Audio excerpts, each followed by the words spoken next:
Welcome to Joy of the Hang. We're your hosts, Sharon and Lauren. Thanks for joining us for another episode filled with meaningful stories, honest conversations, and maybe even a few laughs. Every Wednesday, we invite you to hang with us as we chat with incredible guests who open up about life's messy, magical journey, sharing insights, struggles, triumphs, and everything in between. Be sure to follow us on Apple, Spotify, or wherever you get your favorite podcasts so you never miss a moment. And if you love what we're doing, tell a friend, post about it, or just shout it out from the rooftops. Go on, spread the joy. And today we have with us a guest, Mr. Robert Caldwell. Hey, Robert. Hey, how you doing? Feel free to call me Bob or Bobbie or Bobbie C. If you call me Robert, it's either my wife or my mother yelling at me. Yeah, in that case, I call him Bobbie C. Mr. Caldwell is a founding partner and lead investor at 42 Chat, which creates AI chatbots that connect, engage, and empower clients to their constituents. 42 Chat is one of the fastest growing companies in AI chatbot space. This is going to be an interesting subject to talk about. Right? Who doesn't want to talk about AI? To hear about. I use it every day. Mr. Caldwell was a board member, investor, and consultant to Clim.io, a privacy management company, and served in the same capacity to Connection Point, LLC, prior to its sale to Integrity Marketing in 2020. Connection Point is a healthcare communications company focused on connecting consumers to their healthcare and the healthcare industry to consumers. Prior to his work as CXP, Mr. Caldwell was the founding partner of G2 Web Services. G2 is the leading global provider of merchant risk management solutions, including due diligence, compliance, and fraud mitigation for members of the payments value chain. From its founding in 2004 until 2014, Mr. Caldwell was the primary business development leader, strategic visionary, and global spokesman for G2. He and his wife, Lisa, have 4 grown children and live in Sarasota and have been married for 34 years, which we will talk more about. The Caldwells are proud of their philanthropic work through the Caldwell Family Foundation, which focuses on providing food, support, and innovative educational programs to at-risk kids. Let's start by talking about AI. Wow. Well, first of all, there's a lot there. Nobody's ever read that back to me. I sound boring as hell. Yeah, that was definitely a mouthful. I'm lucky I could pronounce all those words, all those big words. You did great. You did great. Well, what do you need to know about AI? How can I help? Oh, gosh. I mean, I use it almost every day. ChatGPT, is that the same as AI, or is AI more than just ChatGPT? Oh, 100%. I mean, fundamentally, AI, if you think about it, it's really just AI is good at doing 2 things really well. It can crunch big numbers, right? So ChatGPT is essentially looking across all this data and pulling it back and making a guess at what it thinks it should respond, or at doing repetitive tasks. So AI is good at repetitive tasks. So the place that we're finding that AI is going to accelerate in business, and for all of us, like we all use ChatGPT and we say, hey, give me an answer or suggest a paragraph or do this, and it does a phenomenal job. That's called generative AI, right? Now, the beautiful thing about generative is it's going and it's looking at all its past knowledge and coming back and making a suggestion on what it thinks is the right answer. That doesn't mean it's the right answer. It means it thinks it's the right answer. But isn't it usually the right answer? Or no, it's anywhere from 60 to 80%, and it depends on how. I thought it was a lot more than that. Well, it depends on how specific you get, right? So yes, if you ask a general question like "Is the sky blue?" or you ask it to give you a paragraph, it's hard to say that paragraph is wrong. Okay, right? It delivers something really good, but when you get into really specific data, hey, can you tell me? How far do I need to drive to get to XYZ, or something very specific? Sometimes it'll give you the wrong answer. And once it goes wrong, it tends to stay wrong. So generative can go off the rails. Like, they call it hallucinating, right? The way lots of people are approaching AI is you need to put a very specific box around what you want it to do. What is the job you want it to do, right?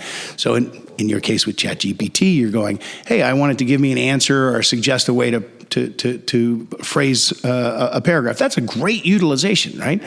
But in many cases in business, you want to have it do something very specific. I want it to either give exactly the right answer, or I want it to repeat this process, or I want it to go look for an anomaly in the data. If that makes any sense. I would look for something unusual and bring it back. I'm actually going to surprise myself here by saying that actually does to me make a lot of sense. Having it look for the anomaly, I would think that I'd be like, wait, what does that even mean? But I actually understand that. Yeah, I mean, it's like, you can have it look at giant spreadsheets and figure out, like, wait a minute, that data in cell D787 doesn't make sense compared to everything else, whereas we as humans, it would take us a long time to get to D787. Right, and isn't that exactly why, to interject slightly with that specific example right there, why so many people are concerned about losing their jobs to AI going forward in the future, because it's a lot easier to have AI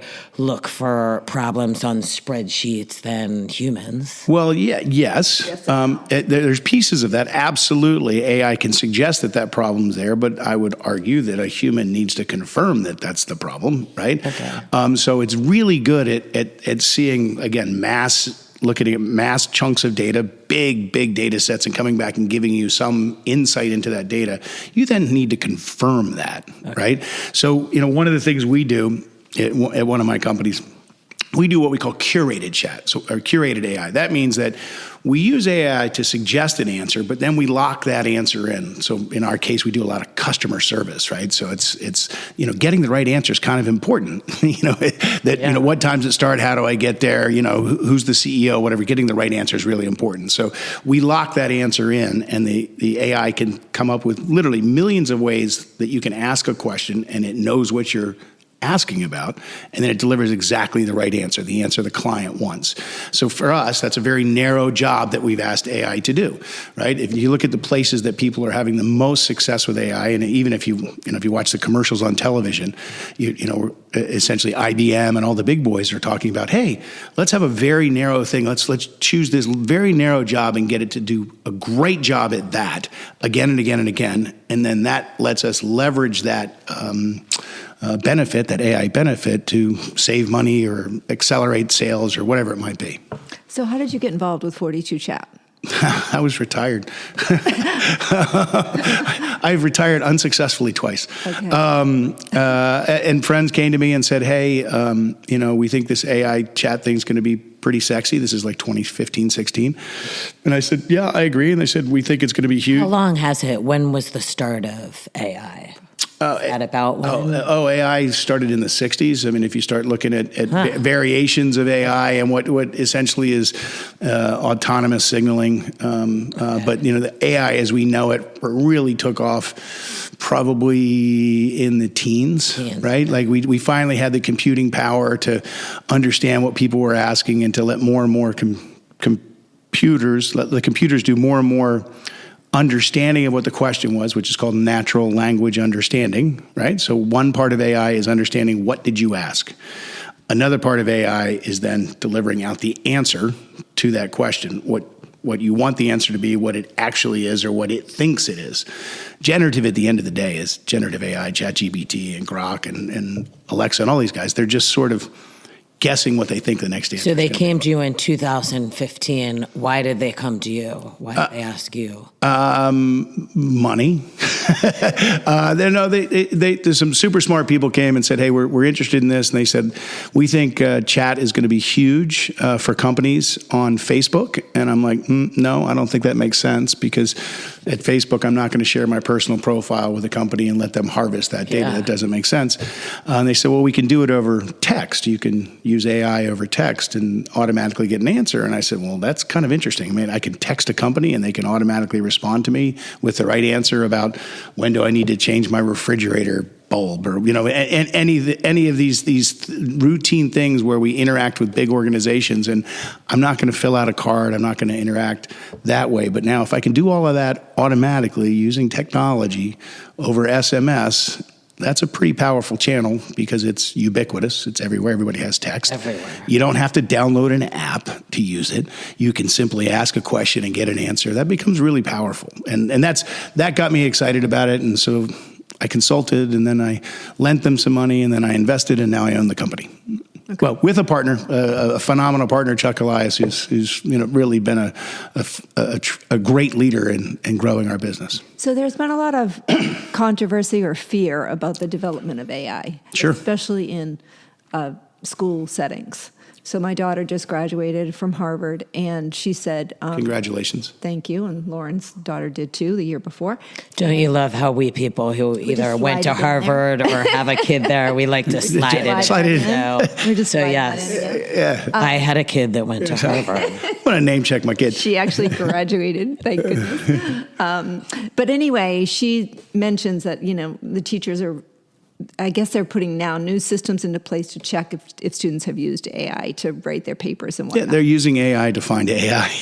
They're using AI to find AI. Yeah, Crazy. yeah, and there's all sorts of let's call them AI watermarks. So you guys all know like a watermark. You've heard. Remember, you watch Forensic Files and they find the killer because he printed it on the printer, and there's a little watermark that's infinitesimally small. Well, the AI leaves that trace too, right? So How would you identify a watermark? What would I? Oh, it if is. I were a teacher and I'm looking at a paper, how would I know? Oh, you would use a program that goes and looks for that. Oh, so yeah, just like the students are using ChatGPT, and I don't want to pick on ChatGPT. There's thousands of other ways to do it, but just like the students are using ChatGPT to suggest language or provide some sense of structure or presentation, teachers can do the same thing and look for it. So If you think about the job to be done, right, the student is asking ChatGPT to write some subset or all of a paper, right? The job that the professor is asking AI to do is tell me if that's AI, right? So if you keep coming back, so everybody always asks, how can I put AI in my business, right? How can I put AI to work for me? I want to be clear. ChatGPT is amazing to give you ideas and give you feedback and present stuff, but you have to make sure that one, is it correct? Two, is it what you want? Is it your voice, right? And is this citation, if they give one, an accurate citation? Because it'll make stuff up. But that's a really powerful use of AI as sort of a sounding board or a spitballing. It's a great way to do that. But when people ask me, how do I put AI to work?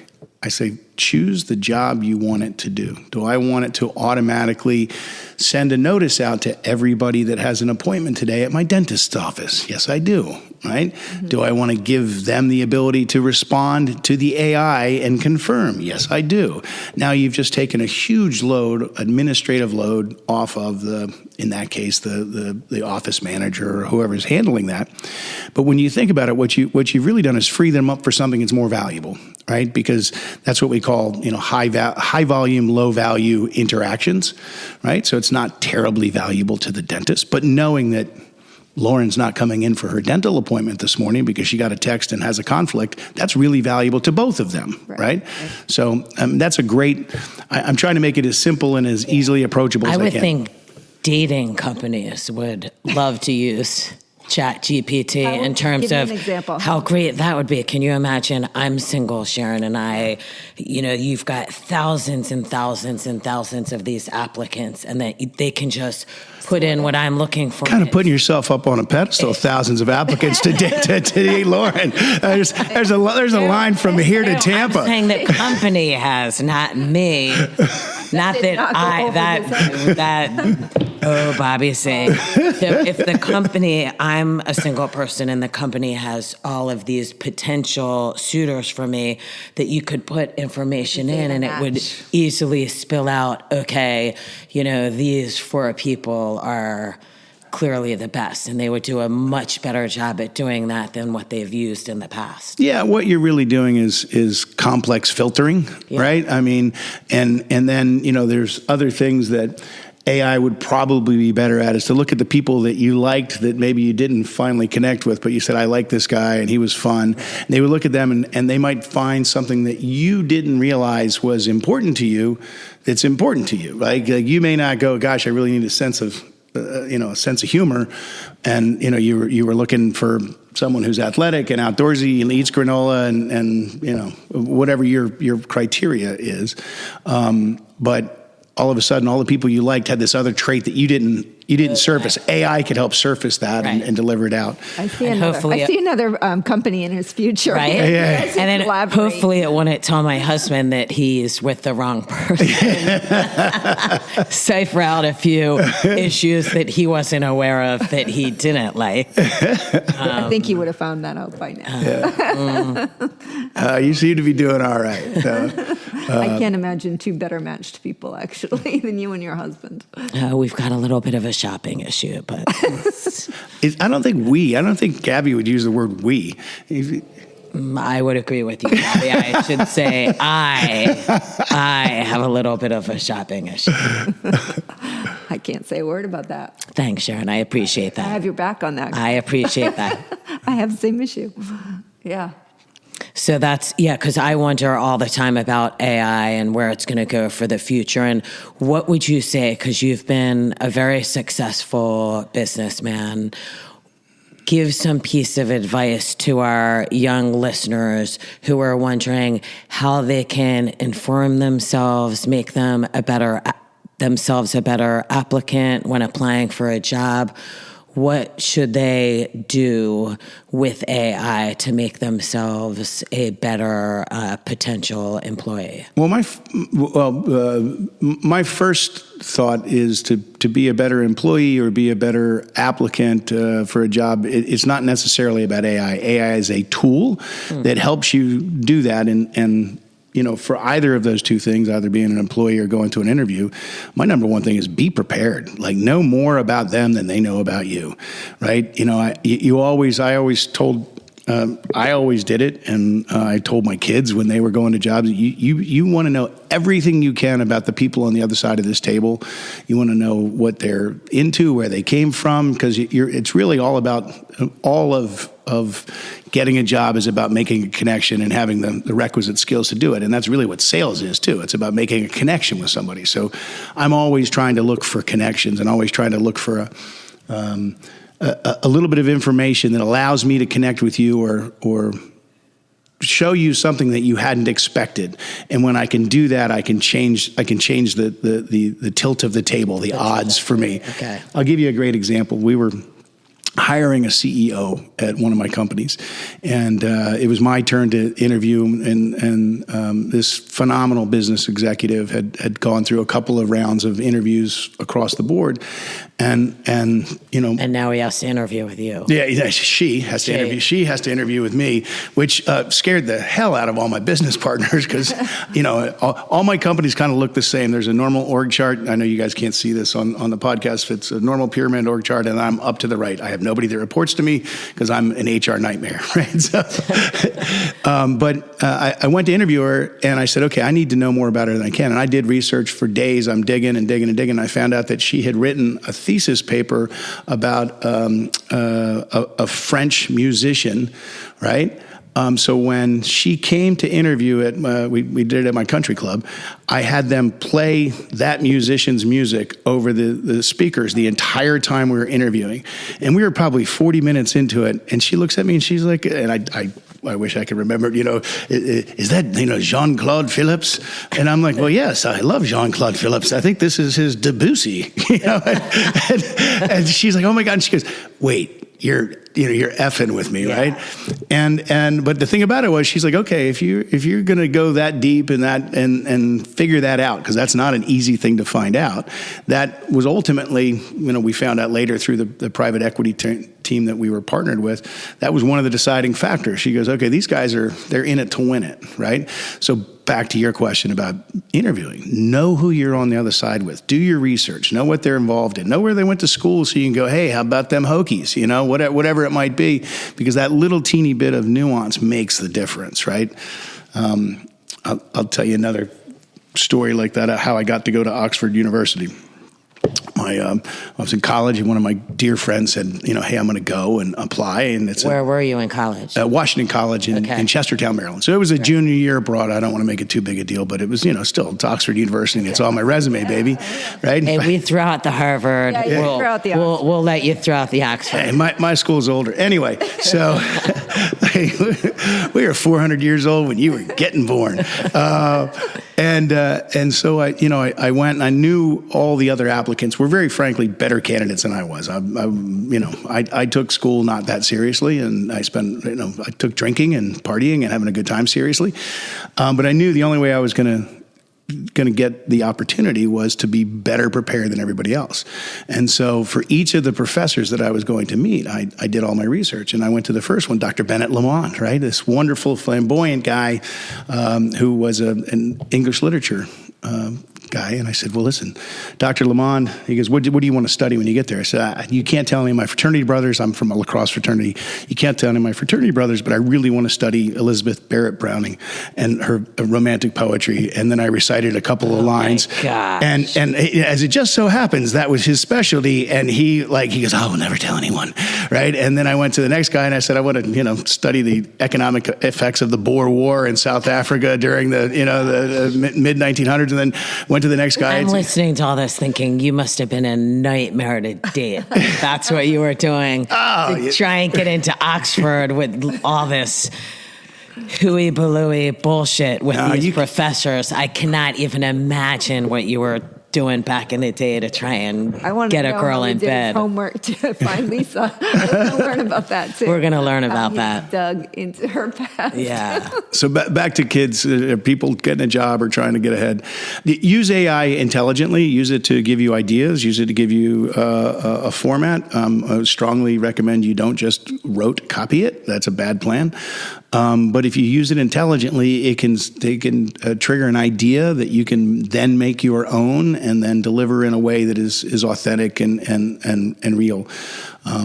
That's where we're seeing the most success in people driving that. Well, thanks for that info. And you are definitely not a one-trick pony. So besides your success outside Saddle the up, house, honey. Saddle up. We'd like to talk about your success in the home. You have been married almost 34 years with 4 kids. So we love that. The marriage came first, just to be clear. Right. Doesn't happen. Can we talk a little bit about how you met Lisa and maybe a little bit about how we've worked out through 4 kids and, almost 34 years? That's quite impressive. Well, yeah, I'd love to. It's interesting. My wife and I are from the same hometown in the Eastern Shore of Maryland, little teeny town called Salisbury, Maryland. Our grandparents played cards together, but we didn't meet there. We went to high schools literally 500 yards apart. We didn't meet there. I dated a number of her friends, and we didn't meet there. I went to the same college with less than 1,000 students, and we didn't meet there. Went to the same internship with offices next door to each other, and we didn't meet there. And this was the 80s, and the hottest ticket you could get if you were on Capitol Hill in Maryland, in Annapolis, was a ticket to the lobbying party for what they call the Merchants of Death, tobacco, pharma, and firearms. Right? It was a hot party, and so I can imagine. I think that would be exciting. I actually believe that. And it was the 80s, and so it was a really bumping party. And who has all the money? Tobacco, guns, right? Tobacco, guns, and money, right? And we literally met at the Raw Bar where, we were both knocking back oysters. And as a starving college student, I was putting jumbo shrimp in the pockets of my jacket, to take home. And gross. But okay. And we started chatting, and we kind of played tic-tac-toe and realized we knew each other. And then she turned to me and she goes, I hate you.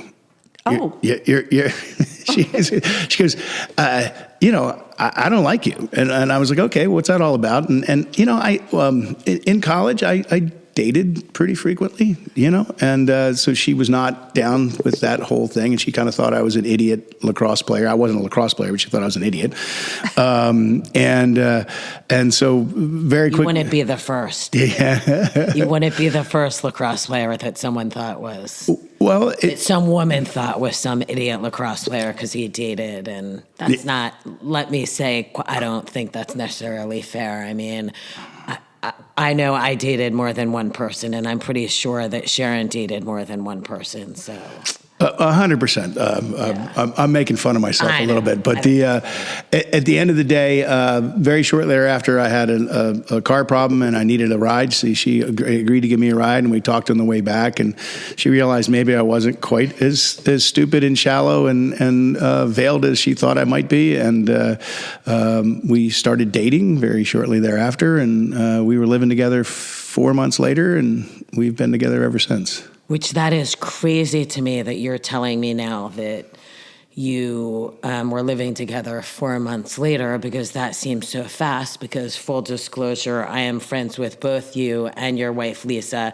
And according to Lisa, she was, checking her breath to make sure she didn't have stinky breath or like some issue, because it took like 3 dates until you even made a move. Well, and then 4 months later, you're moving in together. So clearly she didn't have stinky breath. Well, a couple of things. Like if you're with somebody you really want to be with, you take a little more time and make sure that all the pieces align. And like I met her and I realized like, okay, this is not like one and done. Like, this is not... Booker said the same thing. Booker said the same thing. Like, you take it slow if it's somebody you really are. Yeah, you take it slow, and she's normally like a total horror, so she was like, wait, what? Well, I think she was kind of freaked out that we had come home from an evening of debauchery and drinking and fun, and we a little bit of kissy and heavy petting, and then I gave her a kiss on the forehead and said I got to go, and she's like, I'm ready and willing and ready to rumble, and but no, and I said and years after we would laugh about it. I said no, I want to make sure it was right. There's a couple things you got to have a successful relationship, and I wanted to make sure they were all there. Tell me about those things, Bobbie. What are the things you need to have a successful relationship? Every successful relationship, and inversely, every unsuccessful relationship doesn't have these. The ones that are successful have them. It's T.L.C.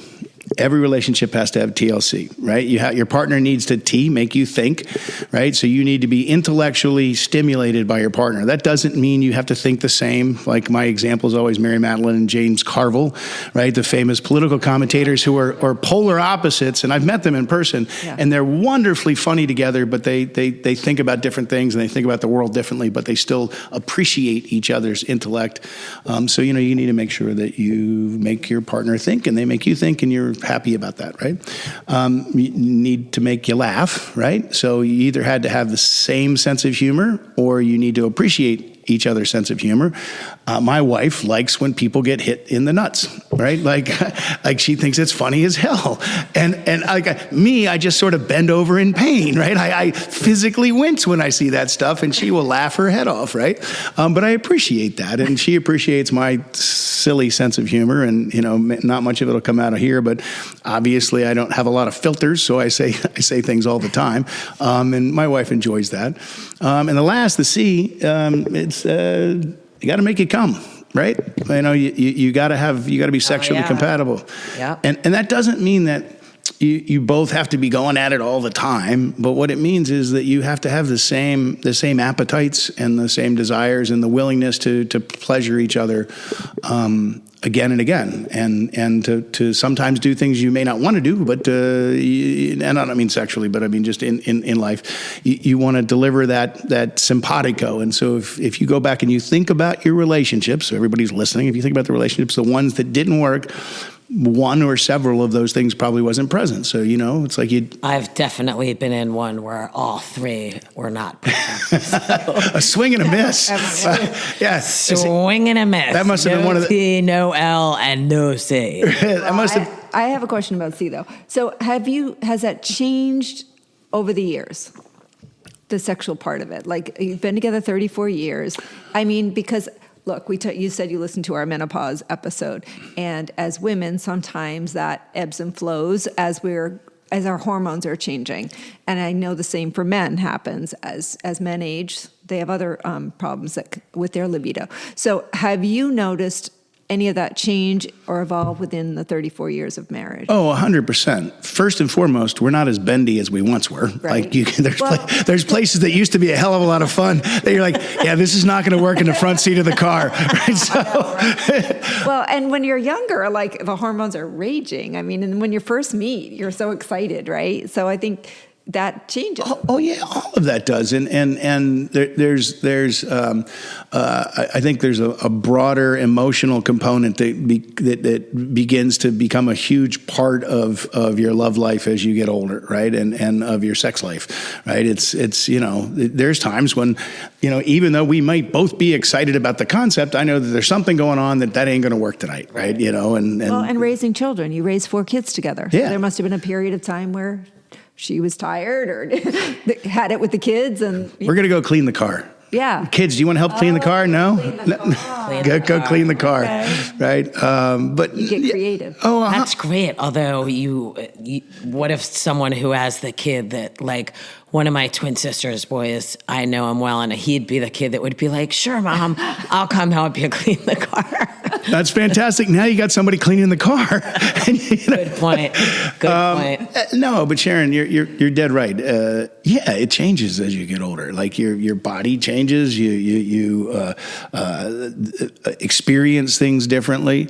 I think the key thing is you want to try not to get into a rut. Hey, we got 6 minutes in the commercial break at Friends. You don't want to. You still want to make it romantic and fun and different. And I just think sometimes it evolves to intimacy, and intimacy becomes somewhat more important than necessarily the act of sex.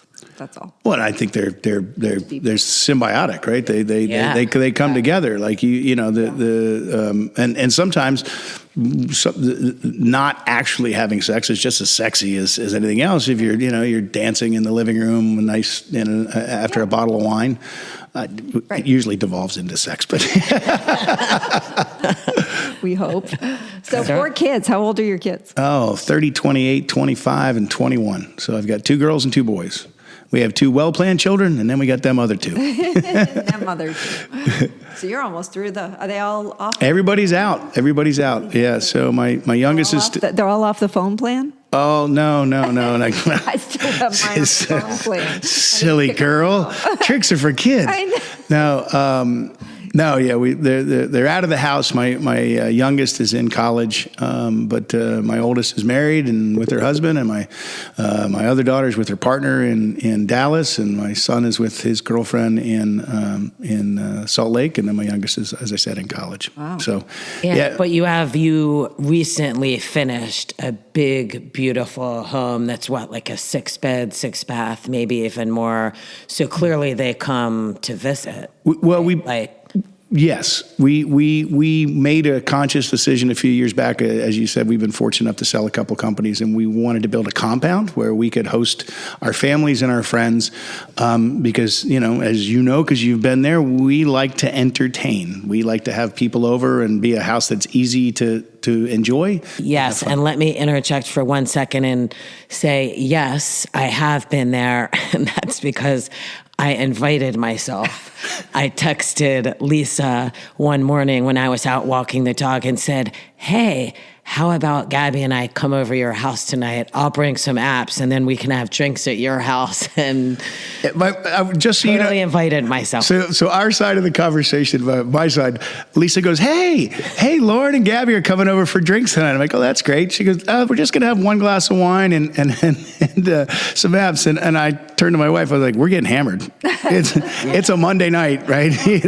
Monday night in Sarasota. Yes, I would say that was definitely did not end as my text had suggested, that let's just have, a quick happy hour, a drink or 2 and some nibbles. I think it ended up being, quite a late night, but it is definitely a compound, and you have to explain this house a bit. I mean, well, we've been fortunate. When we were in Utah, we lived in Utah for 30 years, and we moved to Sarasota.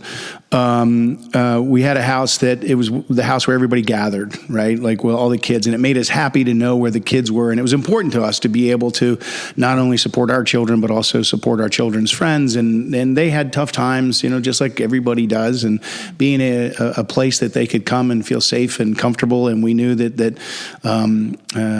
weren't going to do any crazy shenanigans was wonderful for us. And so we would routinely have not just 2 people come over. It would be like a Tuesday night and there's 20 people there for dinner. And we love that feel, and we love that sort of open door policy. And we said we want to replicate that, even though our kids are in the wind. We want a place where everybody can come back. And my wife's sister and her husband have 4 children as well, and the cousins are all close. So we really wanted to build a place that was comfortable, fun, easy. That's the one thing I love about Sarasota. It's easy, right? And we wanted to make the place we live. Why do you say that? Why do you describe Sarasota as easy? You live other places, and it could be traffic. It could be access to the restaurants or bars or stores that you want. And they all require effort. But in Sarasota, it's easy. We all live basically, I bet you we're not a mile apart, the 3 of us. So there's water between us, right? I'm looking across at Sharon's gorgeous home, staring across the Sarasota Bay at my neighborhood, basically. Are you over at Hillview? Yeah, I'm right off. I'm literally on Hillview. Okay. So, any one of us could step out of our homes and walk 5 or 10 minutes and be either at St. Armand Circle or downtown or Southside Village or the beach, and it becomes an incredibly comfortable and easy place. And kind of the thing we wanted and the thing we try to do to make our family successful is to make it easy for the children to be there, for our friends to be there. It just kind of grew up. We basically have our own catering company now. We can host dozens or almost 100, right? Because we used to do a lot of charity events, and when I went to rent stuff, I'm like, well, this is silly. Why am I paying $1 to rent a glass when I can buy it for 50 cents? And you do not. So, where do you keep all that stuff? In the garage? Oh, in the costume closet. We've probably don't pop the cherry early. We'll talk about that room. There are a couple of rooms in the house we need to talk about. There are rooms that most people do not have in their house. Well, fair enough. But I just look at it as if you have the room for storage, and again, not everybody has room for storage, but if you have the room for storage, storing 100 champagne glasses takes up a couple of feet, right? Yeah. And storing a bunch of folding tables takes up a little bit of room in the garage, and storing a bunch of folding chairs takes up a little bit of room. And if you have that, it makes it really easy to go, oh, shit, we have 20 people. Bang, bang, we're ready, right? Or it makes it a lot harder, which I love, to say, no, it's too complicated to have all these people over, or you guys can come, but we need to cap it at 10, or... Yeah, you may not have picked up on this, but I kind of like to have a good time. So Really? Are you sure? Work hard, play hard. Yeah. Where the party house is. So you mentioned charity. Tell me about the Caldwell Family Foundation. It says that you're focused on providing food support and innovative educational programs to at-risk kids.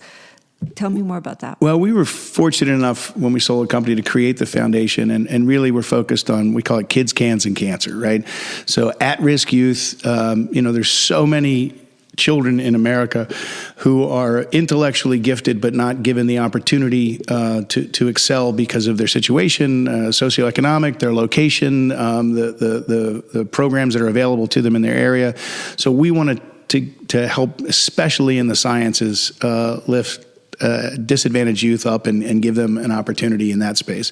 One of the biggest problems with getting those children successful, and for that matter, all children successful, is, do they have enough to eat, right? And so we did a lot of work with the food bank, right? And then on the cancer side, my father, who had cancer multiple times, we called him Superman, Rasputin. You couldn't kill him. Eventually it did, but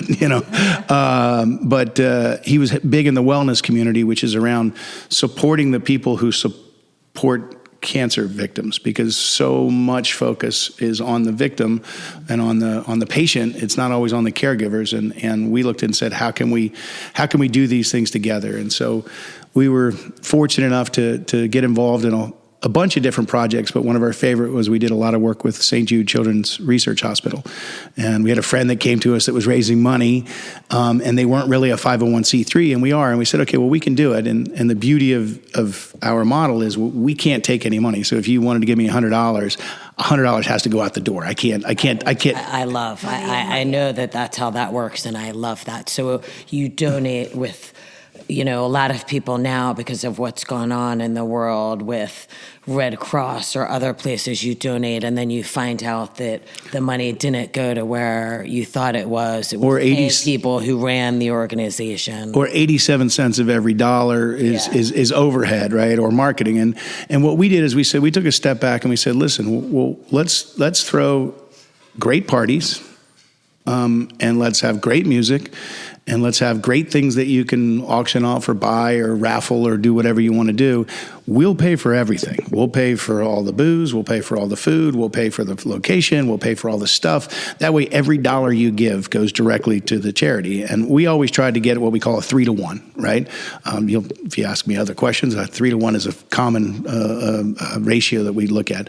But a 3-to-1 is that if we put $1 in, so let's say we spent $50,000 putting an event on, we want to make sure that we have donors that give at least $150,000, right? Now, some of that's also our money, right? We were going to donate anyway.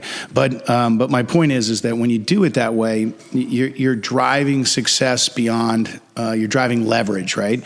And so even when we looked at the programs that we worked with, one of the ones that was one of the most unique ones that we found was truly amazing.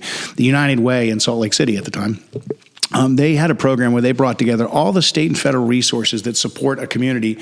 They brought them all together in one place on one day or one set of days. So you brought the mobile mammogram, and you brought the dentist, and you brought the eyewear guy, and you brought the free shoes, and you bought all the blood work, the blood mobile. You brought all of it together at one location for one day, because all those resources exist. But for a lot of families at risk, they can't go 5 days in a row to go get this stuff, even if it's available at no cost to them.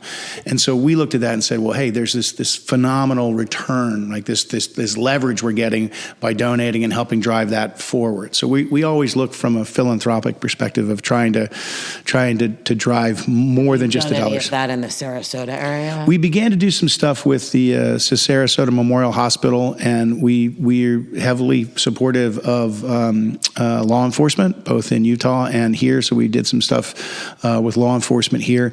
How can I get involved with that? I'll help with that one. I'm not going there. I'm not picking up what you're putting down. I'm sorry. You are on your own. Am I off on an island, Her Sharon? face is all red. Wow. And you are off on an island, because I can tell you're thinking about the handcuffs that are involved. Yeah, it's like, I was just. I was with you. I got you. About the police officer. Yeah. I support our men in blue. Uniform. I can see you right now. Oh, boy. Is that officer? Now, this episode should have been on video, I can tell, so everyone could see what's happening. I love to go to policemen's balls. Oh, God. Oh, Bobbie, see, don't bring it down. Don't bring it down. All right, let's talk about these rooms. Let's move on. Yes, let's go back to these rooms. Oh. You have 2 rooms in your home that most people, do not have in their homes. Kitchen? Can we talk about these 2 And my homes? immediate thought was, is it a red room? That's what I asked, because I, was a fan of, what was it, 50 Shades of Grey. 50 Shades of right? Grey. That book. And Lauren See, you're making fun of me for the police officers. And look where you just went. She immediately wants to be hijacked by a billionaire. Yeah. But she assures me that there is no red room. No, they're both. The costume room might be painted red. I don't Well, know. they're both innocuous and fun, but a little unusual. When I was coaching my kids, my wife and I one day were going to Oktoberfest up in Snowbird in Utah, which is a big party up there, and I have lederhosen, which are some of the most phenomenal made pants ever. They have a flap that drops down for whatever you need to do. It's just perfect. But like from Germany, I got that. My wife has a dirndl, and so we were both dressed up. But I was coaching, so What's the female version called? A dirndl. A dirndl. Yeah, it's like the bustier thing. Right. Like yeah. Of course. I know what it is. I just never knew the word dirndl. Yeah. I may have mispronounced it, but I think I'm just excited that I learned a new word. Dirndl. Let's go with it. We don't know any Well, better. yeah. Dirndl. It is now a dirndl. And so I was coaching the kids, and I was coaching my kid. He might have been like 8 at the time, lacrosse team. And they're all like, why are you in a costume? I'm like, oh, we're going here. Because, well, if we win, will you wear another one next week? And I'm like, yeah, hell yeah. As a coach, like, how do you motivate children and teach them the power of positive focus, and we won. And so the next week I was Elvis, and then we went undefeated that season. And we had 15 games, so I ended up with 15 different costumes. And then at the aforementioned charity events, I ended up being the MC. And the first year we did it, somebody came up to me and said, "Will you put on a coconut bra and a grass skirt to raise money?" I'm like, "For kids with cancer? Yeah, whatever you want." And love it. And so it turned into, at some point in the show every year, I put on a costume. I was Carmen Miranda, the Chiquita Banana Lady. Yes, I love her. I was Richard Simmons. I did Elvis again, and the power of a pantsuit. I never quite got the whole Elvis thing until I put it on and put on like 3-inch platform shoes. Let me just tell you, it's liberating, right? And then I did Flashdance, which was a fun one. And by the way, the tuck is much harder than everybody thinks it is, and the people in the front row got a different view than the people in the back row, but. And then the last one was Dorothy from Wizard of Oz. We were auctioning off a Toto toilet, and my wife suggested, "Hey, well, why don't you be Dorothy?" Awesome. And is that the kind of toilet that you have in your home? Yeah, the bidet toilet. And for everybody listening, I'm not paid by Toto. It is the most phenomenal thing ever. I was thoroughly uninterested when we first bought a house and it had one in it, but it's kind of amazing. Sharon, have you ever gone to the bathroom in someone's house and gone to the bathroom and then thought, how does this work? Like, I don't know how to flush. I don't know what to touch. I was worried I'd push the wrong button and something bad would happen in the bathroom, or I just didn't know. These toilets seem very, very, very smart with lots of bells and whistles. The court toilet's pretty much the same. You hit the flusher, right? But it has a bidet functionality, for those of you that don't know that are listening, that it will spray warm. First of all, the seat is heated, right, and lit. So in the middle of the night, you go in and it lights up and you can see it. And when you sit down, it's nice and warm. And then if you finish your business, if you're a guy or a girl, you can choose where you want the water to go, and it puts warm water in that area and cleans you up. And you can also get it to swirl and vibrate and go back and forth. We had a girlfriend of my wife's that spent 25 minutes in the bathroom one night at a cocktail party and came out more flushed than Lauren was just a minute ago talking about the cops. Wait a second.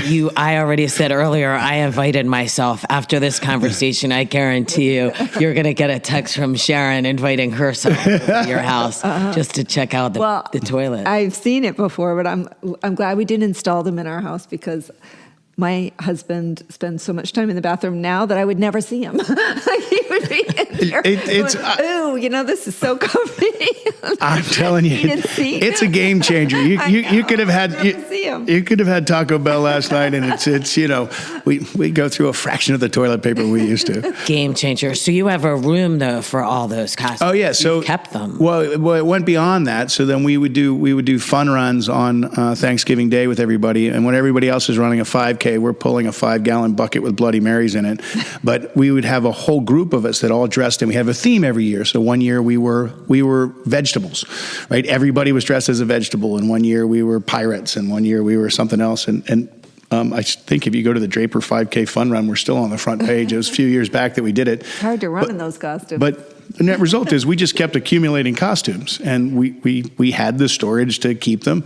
And so I bet we looked at it the other day. I was showing somebody I've got 8 dinosaur costumes, because the other thing we used to do And for those of you who are my friends that are listening, ignore this part. But every Christmas, we send out 2 sets of Christmas cards. One is our normal Christmas card that says, oh, Lizzie did this, and Maddie did this, and Bo did this, and Chris did this, and we love you, and all that. And the other one, my wife does this really pithy, fun, intellectual poem that she'll put together about what the year was about, but it doesn't give any identifying details. And then there's a picture of all of us in costume that you can't identify any faces.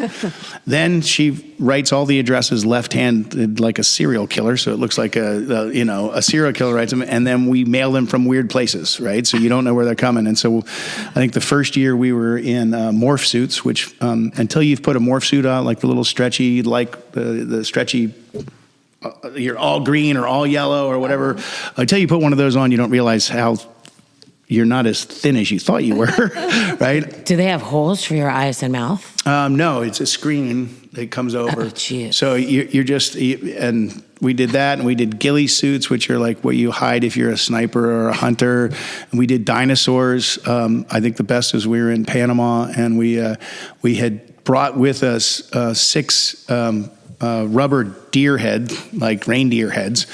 And we were on a boat with a guide who was taking us, and we were in the mangroves of Panama looking at, doing stuff. And while he's turned around the other way, I handed them all out, and we all put the deer head on. He turned around and screamed like a little baby. Mamma mia! Mia's Dios! He's like, what did I get myself into? And I guarantee you, he's telling someone right now that story about this fucked up family from America who brought with them, deer heads and put them on. Well, they were rubber masks. They're not deer heads, but rubber masks. But yeah, that guy immediately took us to the bar where he had invited his whole family to come over, and they all put them on, and everybody took pictures. And look, we have a lot of fun. So the net result is yes, we thought you were going to kill him. Right? We have taking you down. Make a run for the border. Anyway, the long and the short of it is we have a lot of costumes, and we have a lot of fun. And what have you pulled out? I'm very curious. What's come out on repeat? On what? On repeat, like what have you worn again? Oh, Elvis. Enjoy Elvis. Elvis is pretty strong, and I do a pretty good Elvis. As a matter of fact, my business partner's son, Weston, and his wife, Kristen, they said, hey, well, they talked about getting married in Vegas because they had to get married because he's in the Air Force.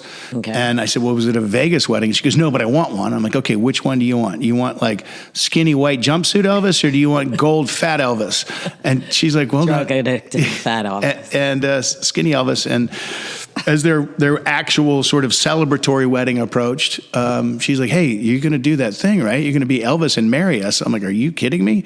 They were serious about it. And in Provo, Utah, I rocked up in my Elvis outfit at a chapel and married my business partner's son and daughter. That's awesome. That is so great. Yeah, it was fun. In my mind, I'm hoping that I might have one of my kids request Richard Simmons. Have you roll up in Richard Simmons' costume and marry them? I actually look more and more like Richard Simmons. When he wasn't quite as fit as he said he was. I'm like, you get the red, white, and blue shorts that are just a little too snug. Right? Just a little. They're more than just a little. It's like a relief map of the state of Florida. Like, what are you going to do? Rest in peace, Richard. Rest in peace. Yeah. Exactly. So let's talk about the other room. So one of the things I've always been fascinated by is hidden rooms, right? And I always wanted to have a hidden room in my house, right? Like, and I've never been able to because of circumstance. Or Lisa, are you safe? Lisa, if you can hear me, text me.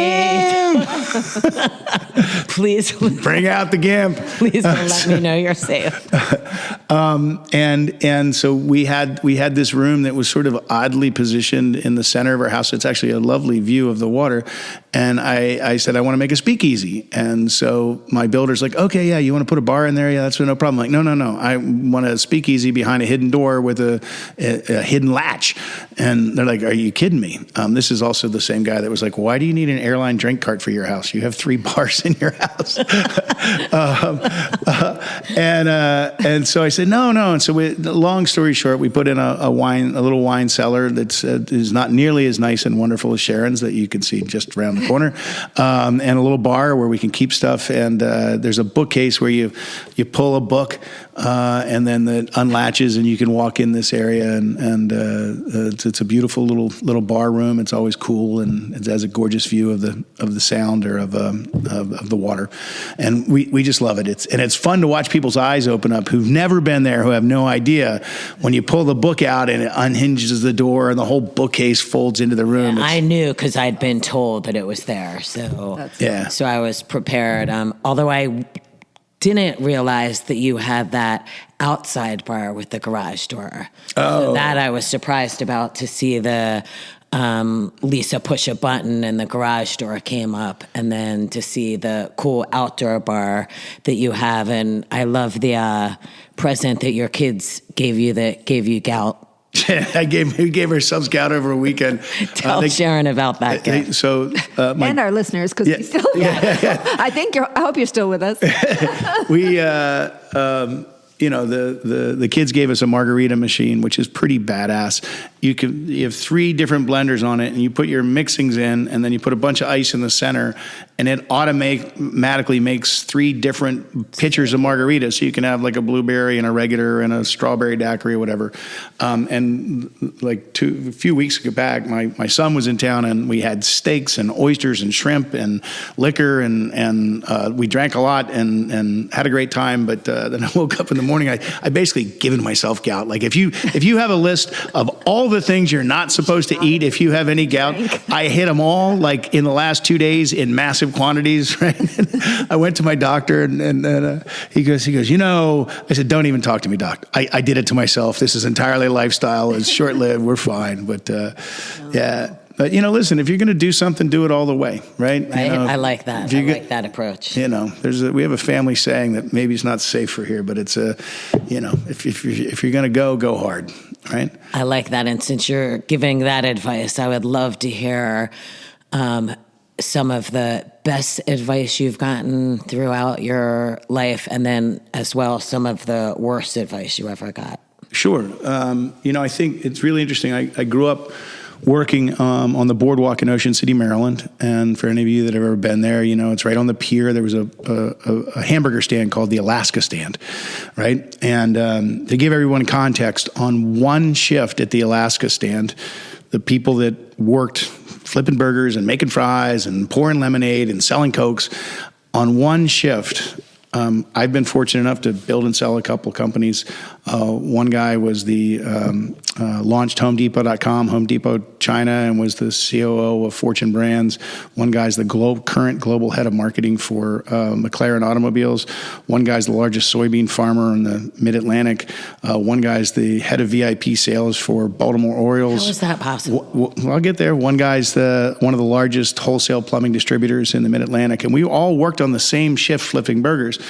And it's because of the lessons you learn. So you've started the question with what lessons do you learn? And one of the best one is we called pitch and nickels, right? So if you ask any of these guys about different lessons, and we all had a name for them, but one was called pitch and nickels, right? The guy that owned the place, this brilliant man, Jerry Givers, right? You're 18 years old, you're working the shift. He would come out and stand next to you, and he'd have a roll of nickels. And he would just stand next to you and just start throwing the nickels in the trash. He'd throw one in the trash and throw another one in the trash, throw another trash. And you're 18, and sometimes you got the gumption up to go, hey, Jerry, what are you doing? He'd be like, same thing you are. Excuse me? He goes, well, you see that lady that just bought the French fries, and you gave her 5 packs of ketchup, and 3 of them are sitting outside. You just threw 25 cents away, right? He goes, they can have an unlimited amount of ketchup, but let them get it 1 or 2 at a time. Don't give them a whole handful, right? Because look out there on the benches, because right outside the Alaska Stand, there was all these benches between the Alaska Stand and the Cork Bar, for those of you that know Ocean City.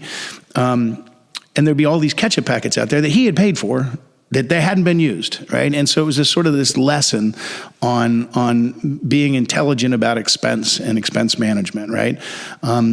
you could ask us all how to use a broom, and we would all show you the exact same way to use a broom. It was the way you used a broom, right? And my children will tell you that I have tried to teach them that, but they think I'm batshit crazy.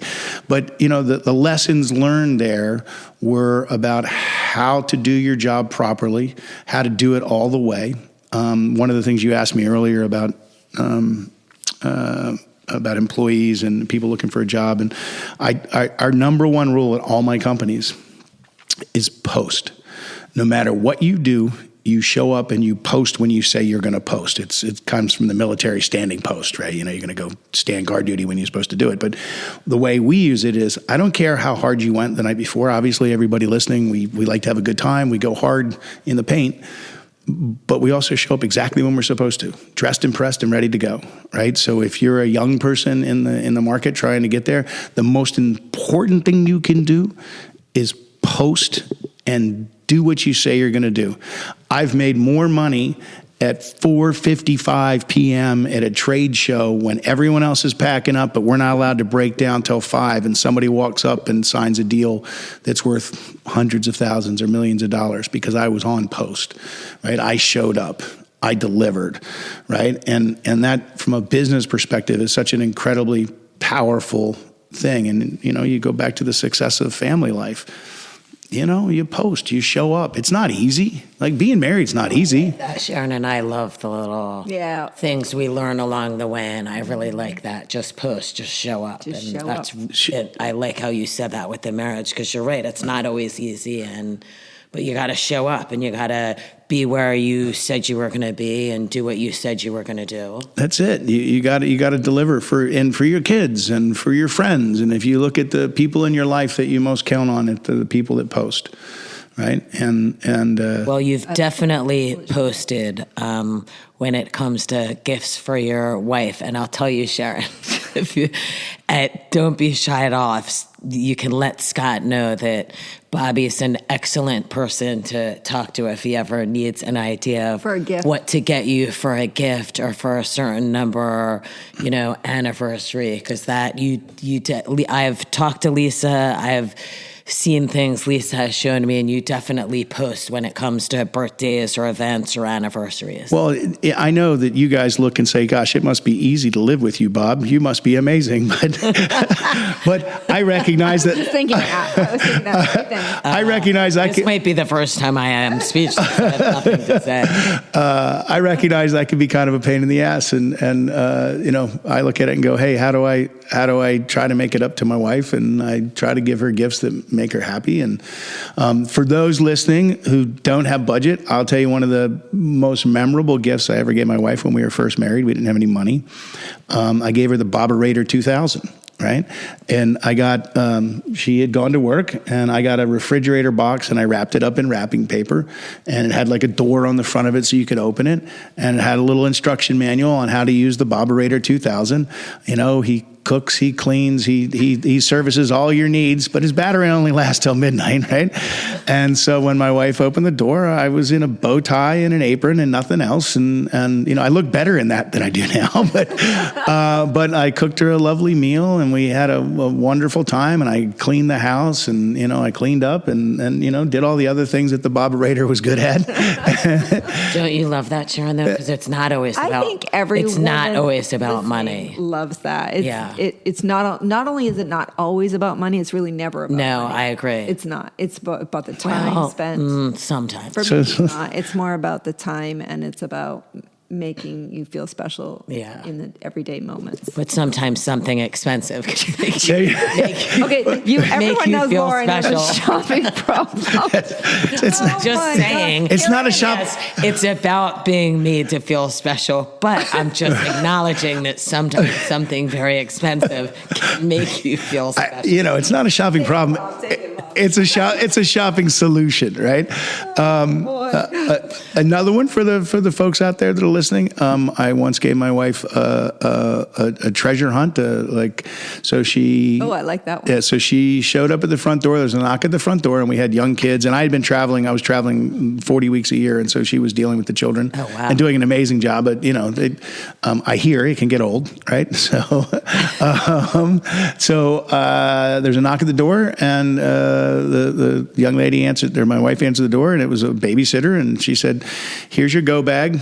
You need to go right now to the spa. Here's your certificate to go to the spa, and I'll take the kids, and you come back tomorrow morning." And so she went to the spa, and she got her nails. She got the mani pedi, and did all that. And when she was done there, they handed her something to go to the bookstore. My wife is a bibliophile. She loves books. She's actually a master's of library science. She's so smart. Yeah, high-paying world of librarianism. She went there, and then they said, "Here, you go to the Bed Bath and Beyond store with Victoria's Secret. Go there and pick out an outfit, and then meet me at a hotel or meet me at dinner, and then at the hotel afterwards." And All right, and that one. Right. and it wasn't neither of those things were a lot of money. Right. I mean, maybe the scavenger hunt was $200, right? But it was really the process that was exciting, and that. And so, you talked about keeping it fresh and interesting earlier. It's about doing that. It's about doing something a little bit different to make people feel special, whether it's your spouse or your business partner or the people you meet, just to be nice to them. So is that your love language, gifts? Is that your love or hers? Oh, do you know what the love language? Yeah, no, I do. I think it might be. I mean, I think that I think quiet moments are more my love language, right? Trying to be thoughtful and supportive is probably more where I find fulfillment in being a husband, and I like giving her gifts because she gets excited, right? And I mean, it's not like there's a quid pro quo, but they always seem to go together, right? Gifts and fun, but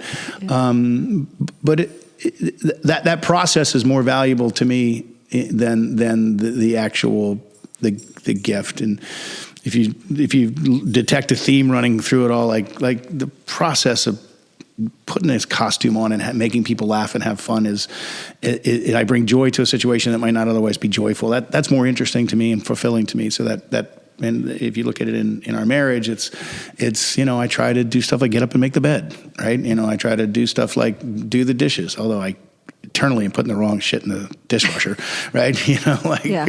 But you talk about the joy, and that's what sort of sparked, us choosing the name of this podcast that Sharon came up with so perfectly, Joy of the Hang, because so many people ask us, why a podcast? Why now? Why the two of you? And for Sharon and me, even if we're having discussions with people, and we have with people who have lost a child or something an eating disorder or drug addiction, what have you, there are always these moments of joy and these moments of connection that we're so thankful for, because we say it, if we get nothing else out of it, what we get from these little moments of joy and connection from people we talk to is priceless. Oh, 100%. And I think that street goes two ways, right? It's constantly finding a way to bring joy to others in your life and bring support. I mean, I don't know, something that brings me a lot of joy, I'll be walking through the airport and I'll see someone that has Sharon's shoes on. Sharon's got the most amazing heels on right now. She looks stunning, right?